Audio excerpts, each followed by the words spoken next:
इस वीडियो में हम बात करेंगे कि सतनाजा क्या होता है और सतनाजा लोग क्यों दान करते हैं। सतनाजा दान करने से जिन लोगों का अपना घर नहीं होता, यानी जो किराए के मकान में रहते हैं, तो उनके घर बनने की संभावना बहुत प्रबल हो जाती है जो सतनाजा दान करते हैं।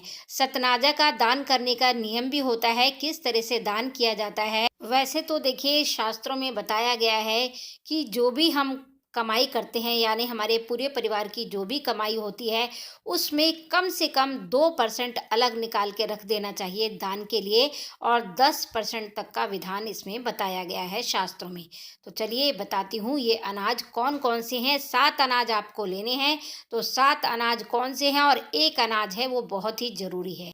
और हाँ, कमेंट करके मुझे ज़रूर बताइएगा कि आप सतनाजा का दान करते हैं क्या और कैसे करते हैं। और ये भी बताइएगा कि मेरी वीडियो कौन कौन कहाँ से देख रहा है।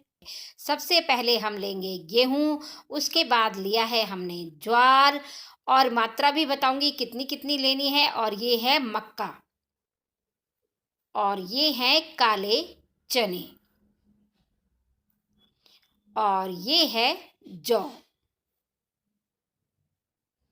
और ये है काली उड़द। काली उड़द सातों अनाजों में बहुत ज़रूरी होती है। काली उड़द आपको ज़रूर लेनी है, ज़रूर डालनी है ये काली उड़द। और ये है बाजरा। बाजरा भी बहुत ज़रूरी होता है 7 अनाज के अंदर, तो बाजरा भी आपको ज़रूर लेना है। तो देखिए, 7 अनाज हमारे हो गए। अब इन सातों अनाजों को आपने मिक्स कर लेना है। अगर आप चींटियों को सतनाजा दान कर रहे हैं, तो आप ये सातों अनाजों को दलवा लेना। चक्की पे एक बार सारे अनाज को मिलाकर और आप दलवा लेना। चक्की वाला है वो दल देगा इनको, यानी कि इसको मोटा मोटा जैसे दलिया होता है उस तरह से पीस देगा। तो अगर चक्की की सुविधा ना हो आपके पास, तो आप जैसे गेहूं का दलिया और जौ का दलिया, तो इस तरह से दलिया भी आप सातों अनाजों में मिला सकते हैं। तो अब सातों अनाजों को मिलाकर आपने क्या करना है वो भी बताऊंगी कि दान कैसे करना है। ज़्यादातर जो दान है वो शनिवार और मंगलवार के दिन किया जाता है। पर अगर आप जैसे कबूतरों को डाल रहे हैं, तो मेरा मानना तो ये है कि दिन क्यों गिने जाएं, दान तो कभी भी किया जा सकता है। तो 41 दिन का दान अगर आप करते हैं तो बहुत ही फायदेमंद होता है। आपके जो घर की संभावना है बहुत जल्दी पूरी हो जाएगी। ऐसा बहुत जगह लिखा हुआ है, बहुत जगह शास्त्रों में बताया हुआ है, और भागवत में भी बहुत बार ये बताया गया है। तो हम लोग भागवत सुनते रहते हैं, तो भागवत में हमने बहुत बार सुना है। तो 41 दिन आप दान कीजिएगा। तो सातों अनाज आपने मिला लेने हैं। देखिए, मैं जो दान कर रही हूँ, करती हूँ, मैं कबूतरों को डालती हूँ।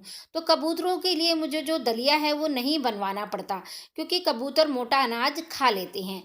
पर अगर आप सतनाजा चींटियों को दान कर रहे हैं, और चींटियों को भी वहाँ दान करना है जहाँ पर चींटियों का बिल होता है, जहाँ बहुत सारी चींटियाँ एक साथ निकलती हैं ना, जो चींटियों का घर होता है, वहाँ पर आपने दान करना है। पीपल के पेड़ के नीचे भी आप डाल सकते हैं शनिवार और मंगलवार के दिन।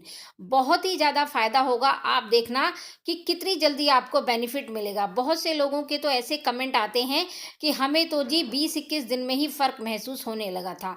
अब इसमें जब मिला लिया, तो आपने इसमें से एक मुट्ठी अनाज लेना है, और 7 बार अपने सर से घड़ी की सुइयों की दिशा में घुमाकर और फिर इसमें मिला देना है। तब आपने दान करना है। अगर कोई बात रह गई हो तो आप कमेंट करके ज़रूर पूछ लीजिएगा। सातों जो अनाज हैं वो बराबर लेने हैं आपने, यानी इनकी जो मात्रा है वो बराबर रखनी है। वीडियो देखने के लिए आपका बहुत बहुत धन्यवाद।